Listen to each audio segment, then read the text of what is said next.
Baik, terima kasih atas waktu dan kesempatan yang diberikan kepada kami. Kami dari kelompok 7.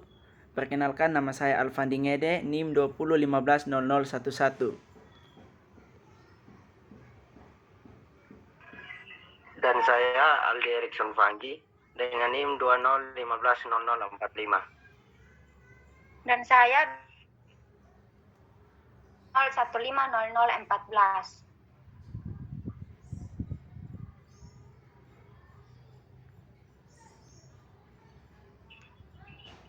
Saya Merlina Ara, NIM 2015000. Saya Alda Mariana Lete, NIM 20150027.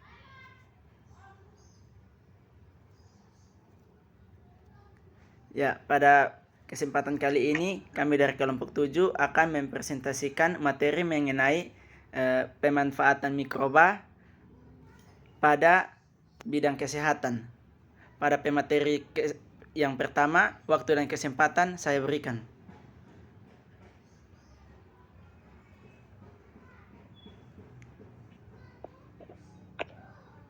Ya baik, dalam pemanfaatan mikroba dalam bidang kesehatan, yang pertama itu ada produksi protein manusia. Dengan itu adanya proses rekayasa genetik dengan pemanfaatan mikroorganisme meningkatkan peran industri farmasi dalam memproduksi protein manusia melalui teknik rekombinasi DNA, sekuens DNA manusia yang mengkode berbagai protein dapat digabungkan dengan genom bakteri dan menumbuhkan bakteri rekombinan dalam fermenter.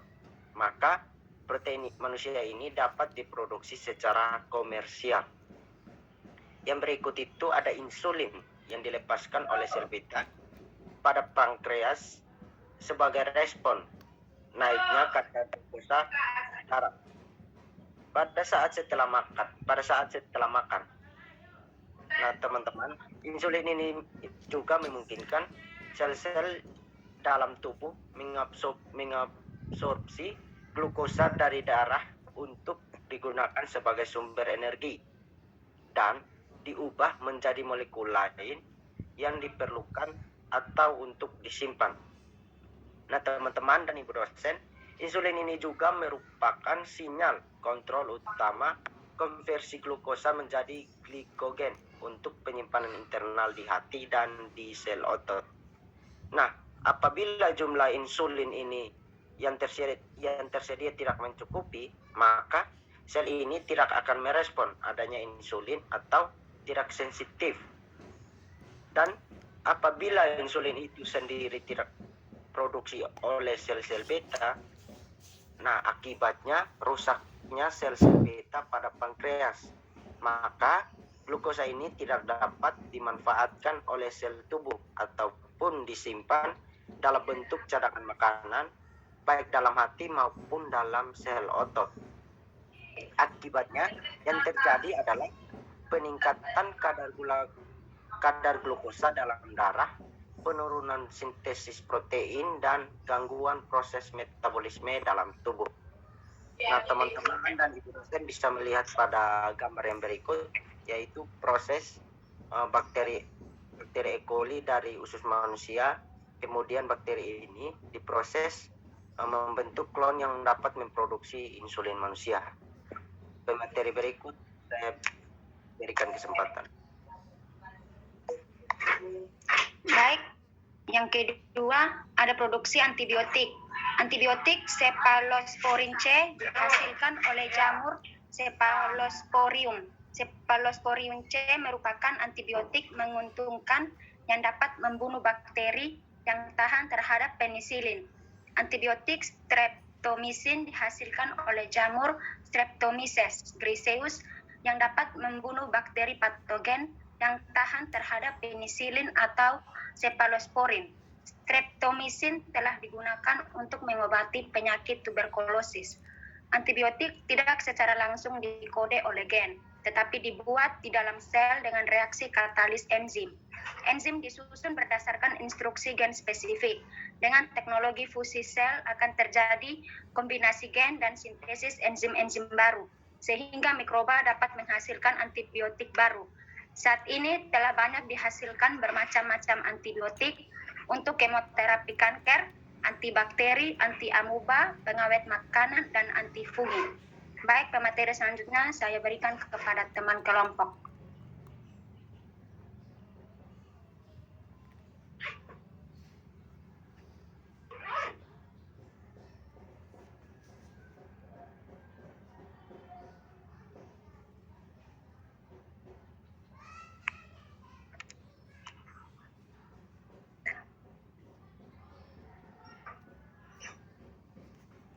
Merlin mikrofon.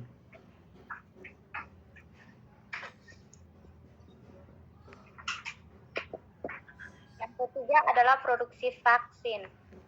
Penggunaan vaksin sangat penting untuk mencegah berbagai penyakit. Pengembangan dan produksi vaksin merupakan salah satu tugas penting industri farmasi. Produksi vaksin meliputi pengkulturan mikroorganisme memiliki properti antigenetik yang diperlukan untuk meluncurkan respon imun primer. Nah, untuk menghasilkan vaksin terdapat penyakit yang disebabkan oleh virus.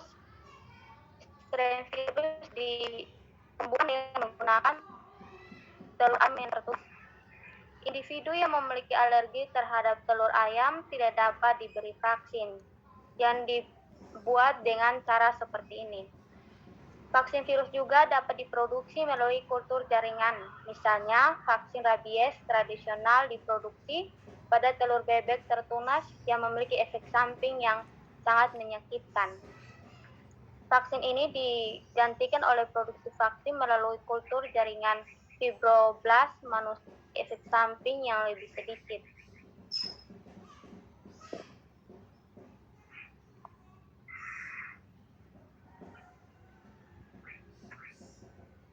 Yang berikut gambar ini adalah produksi vaksin hepatitis B.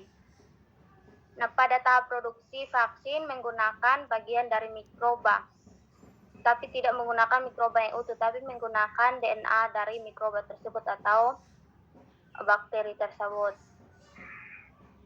Vaksin ini diproduksi dengan teknologi DNA rekombinan. Gen yang mengkode antigen dari mikroba penyebab penyakit diisolasi dan dititipkan pada plasmid vektor. Itu kemudian diekspresikan menggunakan sel lain sebagai inang.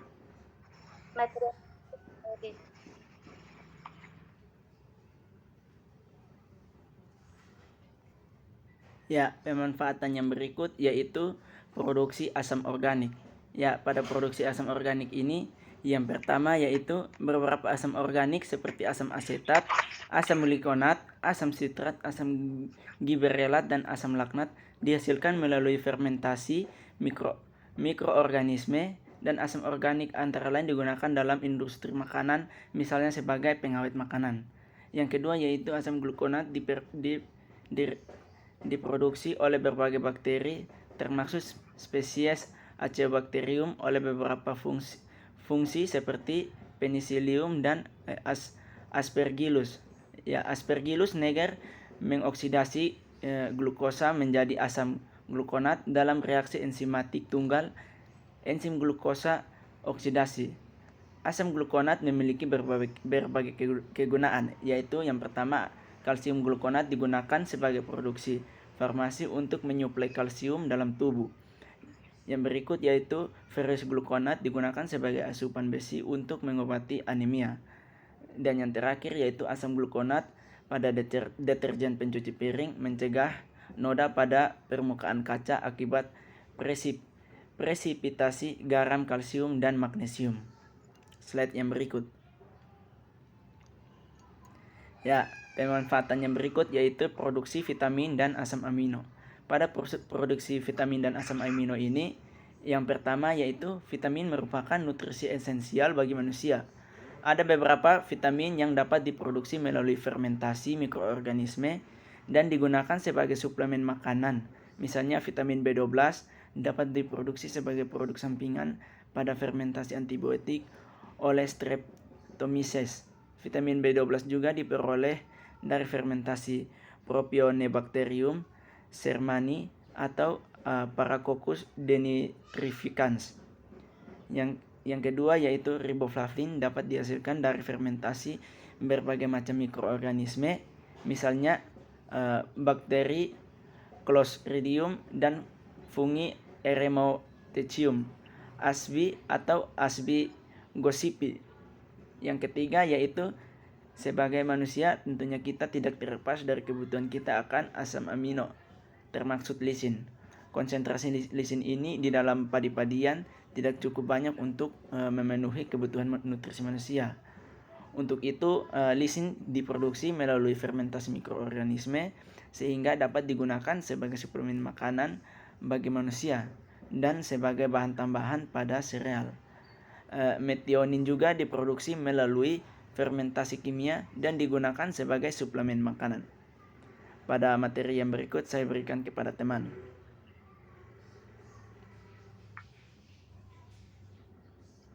Baik, selanjutnya produksi alkaloid ergot. Alkaloid berperan diantaranya dapat dimanfaatkan dalam terapi, umumnya diperoleh dari tanaman. Namun, alkaloid ergot dihasilkan dari fungi. Alkaloid ergot pertama kali diperoleh dari Sclerotium ascomycetes, yaitu Clavicepes purpurae. Alkaloid asam gliserat hanya diproduksi oleh genus Claviceps, sedangkan alkaloid clavin ditemukan pada genus Aspergillus, Penicillium, dan Rhizobium. Alkaloid ergot digunakan untuk menstimulasi sistem syaraf simpatis. Beberapa alkaloid lisegrat seperti halnya ekrotamin dan ergobasin digunakan pada terapi kandungan, yaitu untuk mengkontraksi uterus pada saat proses melahirkan, untuk mengkontraksi uterus postpartum. Selanjutnya,